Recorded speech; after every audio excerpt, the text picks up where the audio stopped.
ડાંગ જિલ્લાના આહવા તાલુકાના બરમિયાવાડ ગામની પ્રાથમિક શાળા બાંધકામ મુદ્દે વિવાદનું કેન્દ્ર બની છે. હાલ શાળાના બાંધકામનું કામ ચાલી રહ્યું છે અને ગ્રામજનોએ સ્થળ મુલાકાત લેતા બાંધકામમાં હલકી ગુણવત્તાનું મટીરીયલ વાપરવામાં આવ્યું હોવાના આક્ષેપ ગ્રામજનોએ કર્યા હતા અને ગ્રામજનોએ શાળામાં અભ્યાસ કરતા બાળકોની સુરક્ષા અંગે ચિંતા વ્યક્ત કરી હતી તેમજ જવાબદાર કોન્ટ્રાક્ટર સામે કાયદેસરની કાર્યવાહીના પગલાં લેવા માટે માંગ કરી હતી.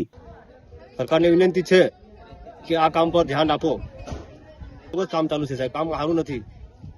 તકલીફ સાહેબ એવું લાગે કે આ હમણાં તરાડ પડેલી છે.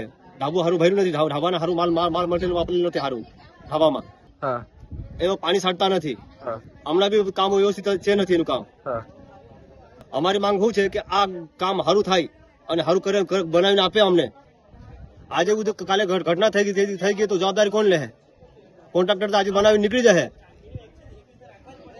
કાલે કોણ લેવાનો જવાબદારી?